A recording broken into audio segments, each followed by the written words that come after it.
On the 90-day challenge, I wanted to talk a little bit about why I'm doing this and how this relates to lazy parenting and all of that. And I wanted to talk about the part that I'm struggling with the most. And so the part that I'm struggling with the most right now is this whole idea around keeping promises to yourself. And I'm not sure if that's just because so many times in my life I have started something and then not been able to finish it. Not been able to, I guess, if I'm going to take full responsibility, I've chosen not to finish it. So I'm not sure if anybody else struggles with that as well. I'm assuming most of us do.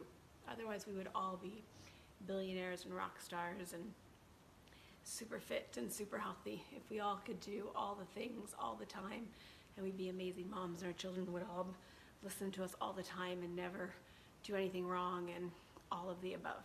And so because none of us are like that in real life, very few of us, other than maybe Miss Rachel Hollis, that it's tough, right? It's hard to keep promises to yourself. And so I think that's the main reason why I'm attracted to this 90-day challenge, and knowing that every day, even if I don't reach it, that hopefully every day I'm a little bit better than the day before.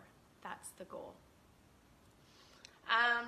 So today I've gotten 3 of my water bottles down. I had a couple of messages about water. Some people talking about flavoring their water.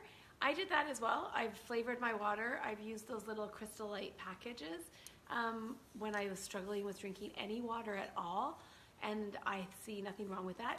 Again, are you better than you were the day before? Did you drink more flavored water when before you drank no water? So I think that that's really important.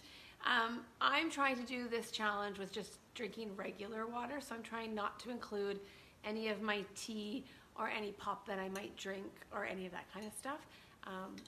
Because if there's one thing on this challenge that I think I can do, it's the water challenge.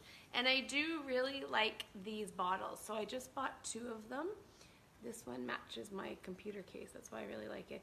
So I bought this at Costco on Monday. There's 2, they come in a 2-pack. I'm gonna say they're like $20, but I can't guarantee that. And what I like about them is I like that the lid, my other bottles, stainless steel, so it's a stainless steel water bottle. My other ones, the lid doesn't attach, so I lose it. And I really, really like that there's a rubber, it's not really rubber, it's like a plastic cap. And I like that drinking from that, to me, doesn't taste as funny as it does drinking from a stainless steel cup. So I really like these a lot.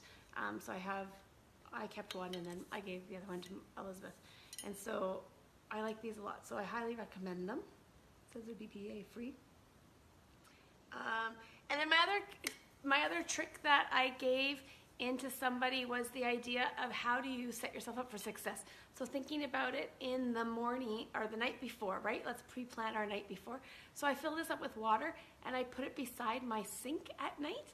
And that way it's there when I wake up in the morning. The other tip was about not drinking super cold water, but drinking kind of regular temperature water. It's really much easier to get down. So, hey Tasha. And so this was one of my tips, to prep it the night before. I know some people who have 3 of these, if they have to drink 3 a day. I did measure how many ounces were in this, and there's 16 ounces in this. So you're supposed to drink half your body weight. So my goal is to drink 4 of them. So I've done 3. So I have 1 more, and I want to get that in before 2 o'clock or 3 o'clock so that I'm not peeing all night in bed and having to get up in the night. So that was my tip. So I hope people will try that. I suggest that you try filling it up, putting it by your sink at night, and then it's there in the morning for you, and you at least get 1 done before 9 a.m. So the other part of this was the exercise piece. That's always the piece that I tend to struggle the most with. And so again, making promises. Last night I was thinking about, well, when am I going to get my 30 minutes in? I knew I had a nail appointment today. I thought I was going to walk there or walk beforehand. And then my brain is like the next day telling me, no, you're not going to do that, not going to work it. So I think the other piece of this 90-day challenge that's going to be something that maybe we can all hold each other accountable is the pre-planning the night before. So when are you going to get your 30 minutes in? If you are super keen and you can make it work in the morning and you go get your workout done in that hour that you wake up in the morning. I think that's great. For me, I am going to, again, it's changing the language that we had. I am going to plan it the night before when that 30 minutes, and then I'm going to physically write it, I promise. I love this idea about making promises to ourselves and not breaking those promises, because how often do we break promises to ourselves? But maybe that's because we don't actually commit to it.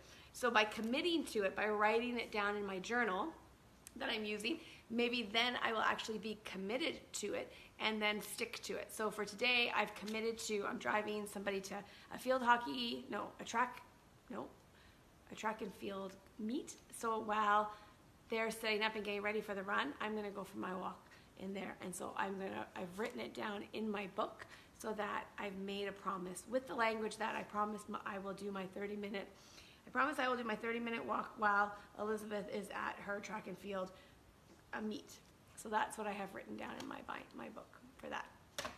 And so that, I think it's chapter 2 in her book, though. She talks about making promises to yourself and breaking them versus like, I think what I'm going to try and do is think really a lot about who am I making that promise to. If I was going to be making that promise to one of my children, or if I was making that promise to my best friend, would I bail on them? Probably not, right? Because I want to be a good mom and I want to be a good friend. And so I am going to try not to do that. Not try. Again, see how quickly our language comes back? I am not going to try. I am going to keep my promises to do that. And I think I will fall down, but I'm going to get right back up and do it again. So I hope everybody is doing really well on their challenge, day 3. Got your water in, got up earlier to do something productive for yourself, are going to get your 30 minutes of exercise in. It's halfway through the day, so if you haven't done it already, when are you going to do it later? Number 4 was, I haven't had any Starbucks. That's going to be an easy one for me not to do because I'm just not going to drive to Starbucks. And number 5, I'm going to do my 10 things that I'm grateful for and post a pic of that every day. So, and use hashtag. If you can use hashtag lazy parenting, then I can find it for you as well. I'm going to end this with a tip, a lazy parenting tip, and that's around laundry. So if you have kids, depending on how old your kids are, laundry, I mean, we could do laundry forever in this house with 4 kids and my own laundry, and my husband has a job that he has to wear clothes, like not like dress up clothes too and things like that. So how do you do laundry with your children in your house? My tip is when they're older, they have to learn how to do the laundry themselves. But when they're young, they have to help with everything. So it will be go bring the laundry down and put it in the washing machine.